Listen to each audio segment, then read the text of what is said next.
All right, this video is on 7-3 notes on geometric mean. This is the third of 3 lessons that we're going to have prior to our quiz tomorrow. So let me know if you have any questions. So geometric mean deals with right triangles and specifically similar triangles that are right. So for this beginning part, right triangle similarity theorem. If the altitude, right, another word for altitude is just the height, a perpendicular height, is drawn to the hypotenuse of a right triangle, right? So that's what we have here, right? This is the altitude and this is the hypotenuse of this big triangle here. Then the two triangles formed, this triangle and this triangle, to the original triangle are similar to each other. So that it follows this. So there are 3 triangles that are formed, big triangle and 2 smaller triangles. This is triangle ABC, the big one, is similar to triangle ADB. So that is, I guess I'll color this.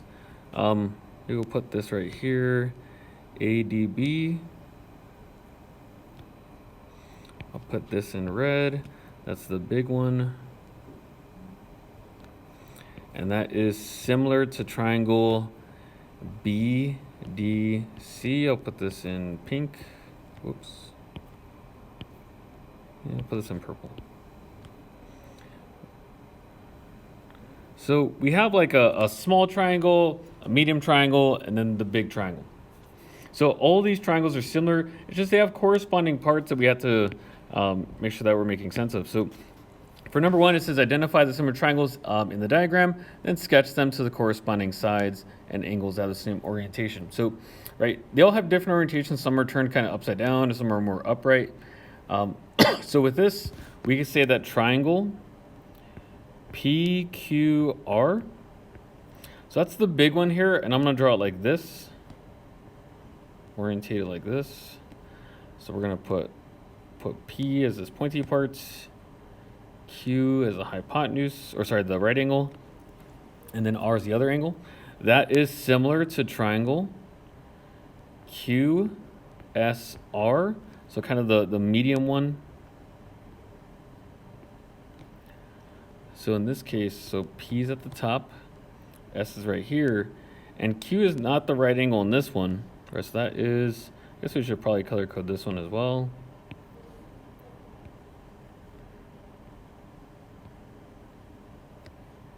Okay, let's go with blue. All right, QSR.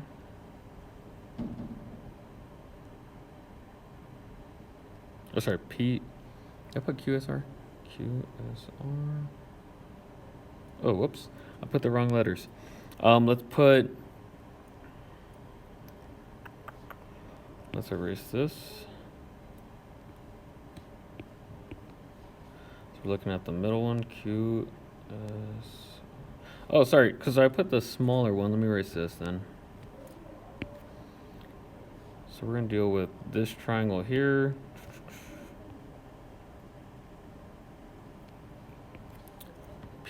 Oh, I guess I did have it right here. So PSQ.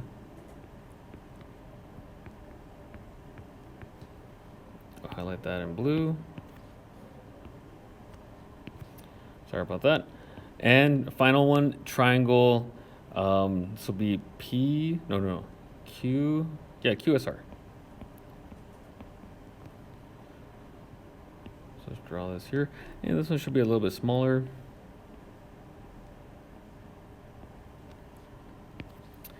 And we'll put this in purple.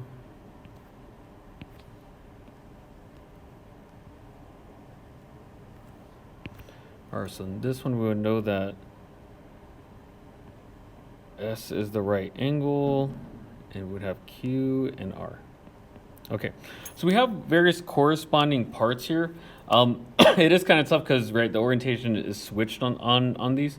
But let's go through number 2 of how do we go through solving this for a specific side length. So we're trying to find what the value of X is. Now this is we're going to set up a proportion just like how we did for similar figures. We just have to be careful with how we set this up. So what I did here is off to the side, I set up the big triangle here. So that is this right here. That is this triangle. So we have, right, this side length of 9. We have that the hypotenuse is 15. And then we also set up this triangle because we have information on it. Right, we have that the height of that one is x, that corresponds with 9, and that the hypotenuse in this case is 12. Okay, so when we set it up like this, I think it definitely helps to, if you're not sure of what to set equal to or congruent to the various corresponding parts of the triangle. So we're going to put that this is x corresponds with 9 in the other triangle. So x over 9, and that is equal to 12 over 15. So with this, we're going to cross multiply and divide. So if we cross multiplied, right, this will be 15x, and 9 times 12 is 108. And we'll have to divide both sides by 15. Let's use our calculator for that. So 108 divided by 15, surely that's going to be a decimal. Okay, 7.2. All right, that's our final answer.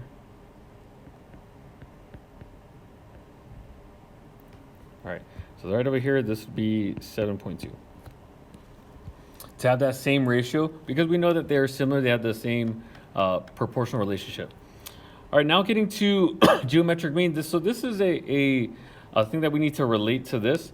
Something I'm realizing right now is something that we need to be able to do is simplify radicals. Now you've done this in Algebra 1, so I'm just going to give you a little bit of a refresher because we're going to have to do this here. We're going to say simplify. So this is not evaluating radicals where we would typically do that with a calculator. But let's say for let's say square root of 20. There's a way that you can simplify this. I typically use a factor tree. So factors of 20 are 4 and 5, and factors of 4 are 2 and 2. We pretty much stop when we get to prime numbers. Because we have a pair here, pairs get to leave the radical, so this is 2.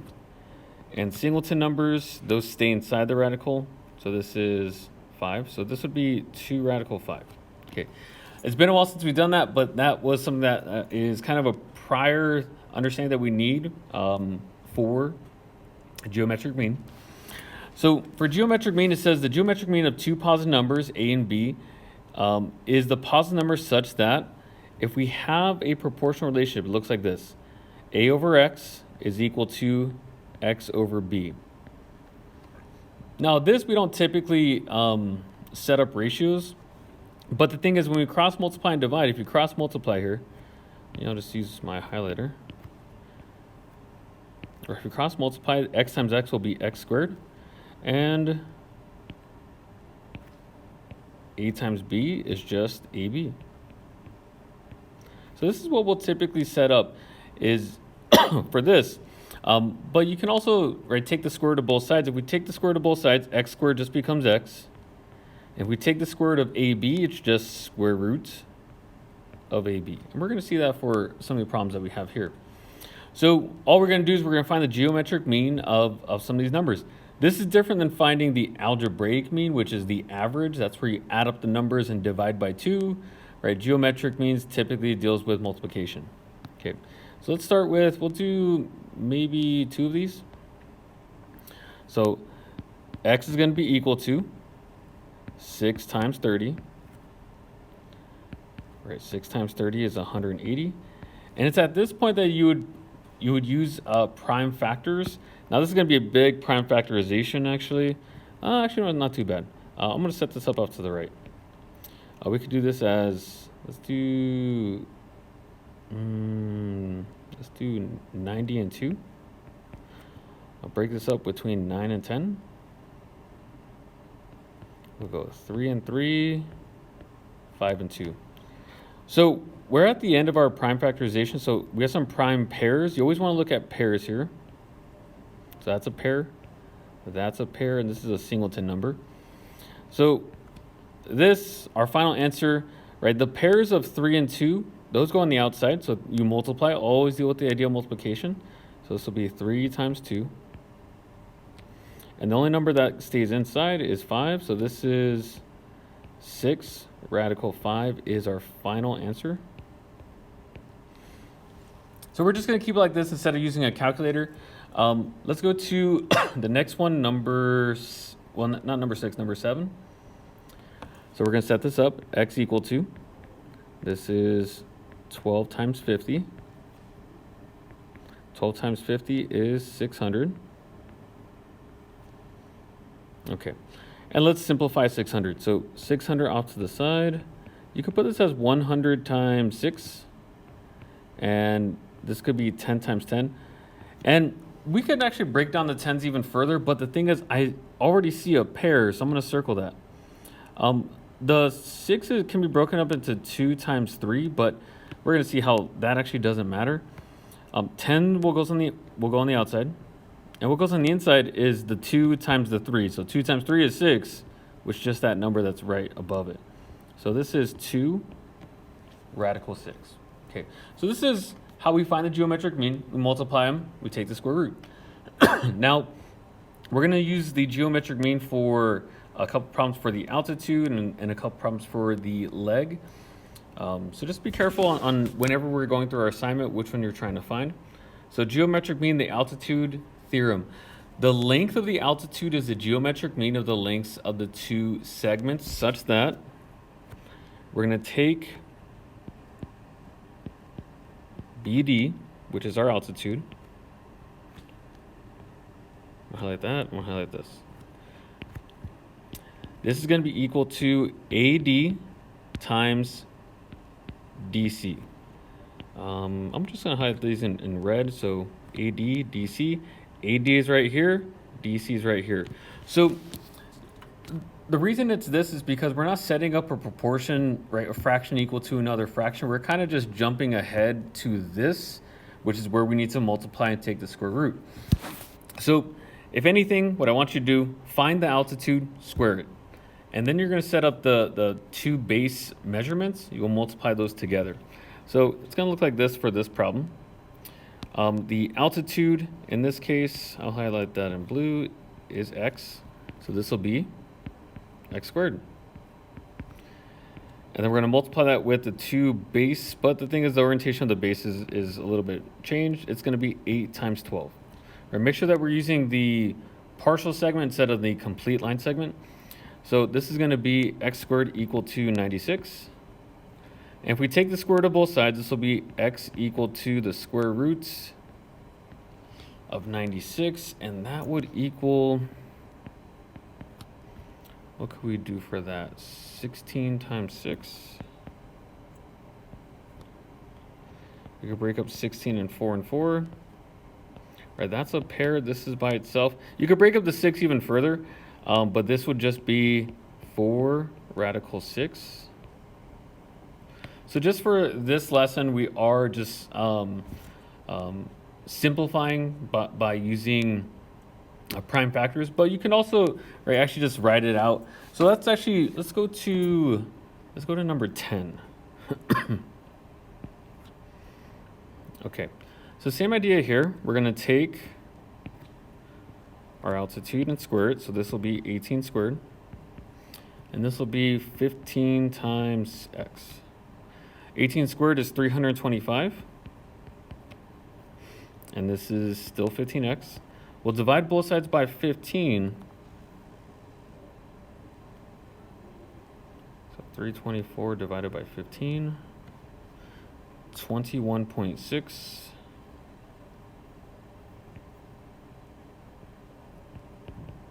Equal to x. And this is actually our final answer. So we didn't have to take the square root of anything because we already applied the square here. But because our square was an unknown value, that's why we had to take the square root to figure out what x is. But this, we already found it out. We just had to divide by our coefficient. So it's slightly different depending on what information you have. In this case, we didn't have to do an irrational square root. All right. And then this last one does get a little bit tricky. So geometric mean, so this is now focusing on the leg. We're trying to find the leg versus the altitude. Okay, so using the diagram, well, actually, let me put here. The length of the leg of the triangle is the geometric mean of the lengths of the hypotenuse and the segment of the hypotenuse adjacent to the leg. So that's a lot of information, but let me go ahead and give you, there's going to be two statements that we write, but this is one of them. So AB squared. So AB is right here. So we can, so this is a leg of the big triangle. And the way that we can find that is if you square it, it's equal to two line segments that are multiplied together. That is AD times AC. So that we have to focus on what we're really writing. I might have to put a different color here. AD, which is this part, times AC, which is, I'll keep it the same color, is the entire line segment, in this case the hypotenuse. Right, so length of the hypotenuse and the segment of the hypotenuse adjacent to the leg. So another one that you can put here, I'm going to put and. Let's change the colors here.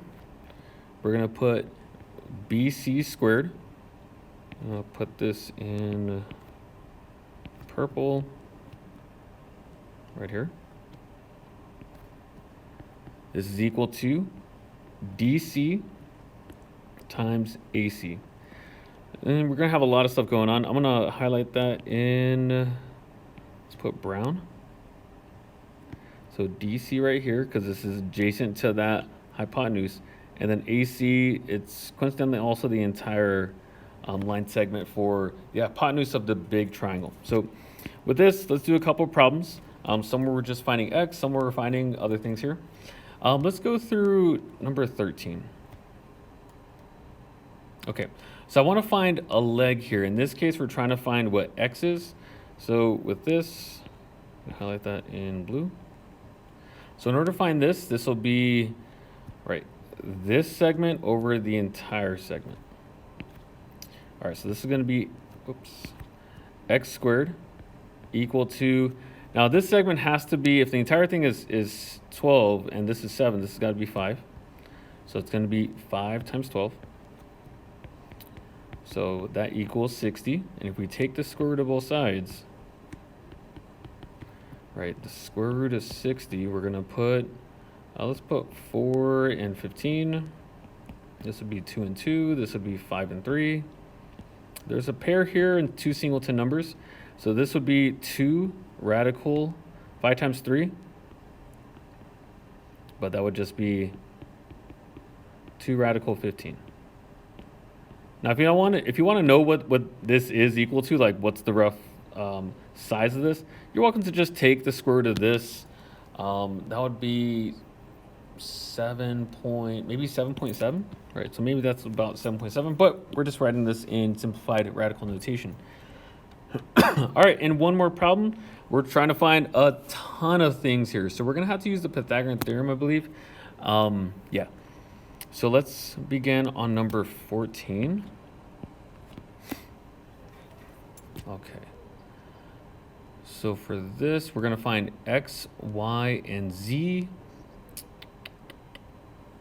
All right, let's do 27 for, okay.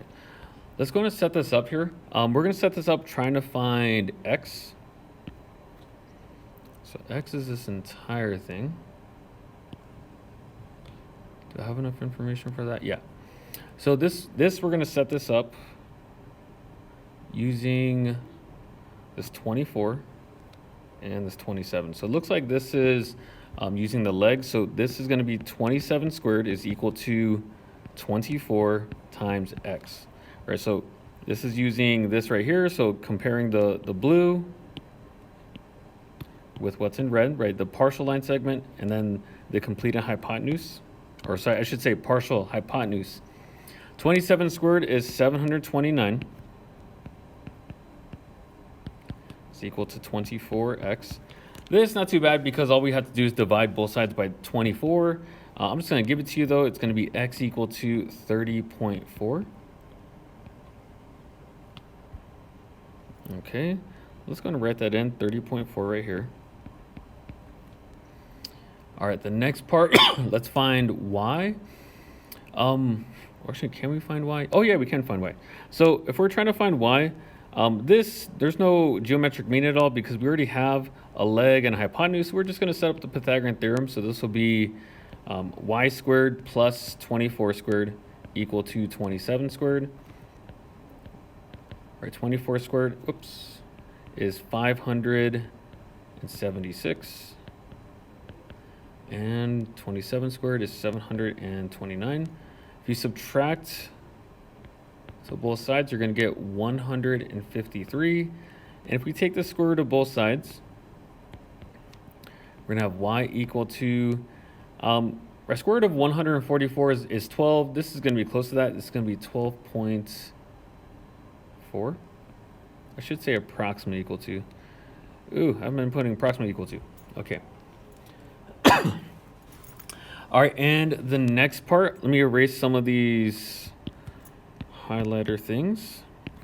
We'll put 12.4 here. Now we're trying to figure out what z is. So z, right? It's a leg of the big triangle.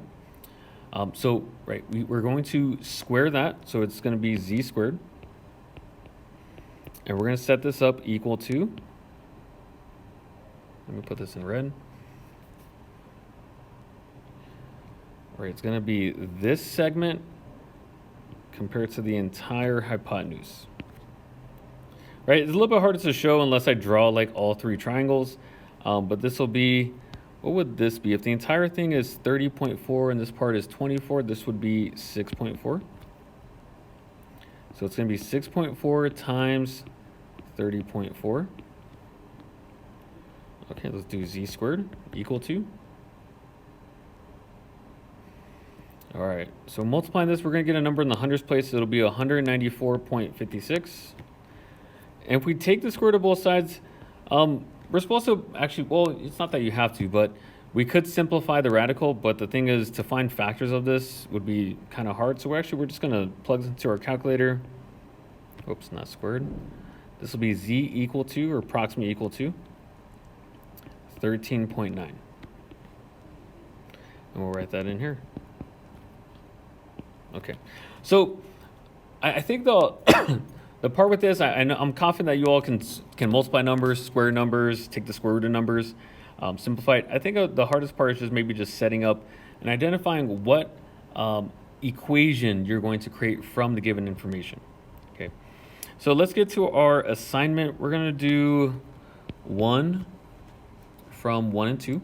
We'll pick 2 problems from 3 through 6. And then let's do, 2 problems from 3 through 6. 1 problem from 7 through 10. And then on the back side, I'm just going to give you an option to choose 2 from any one on the back. So total 1, 2, 1, and 2. That is 6 problems altogether. Okay. All right, let me know if you have any questions. Make sure that we're looking at our diagram. Hopefully we highlighted. All right.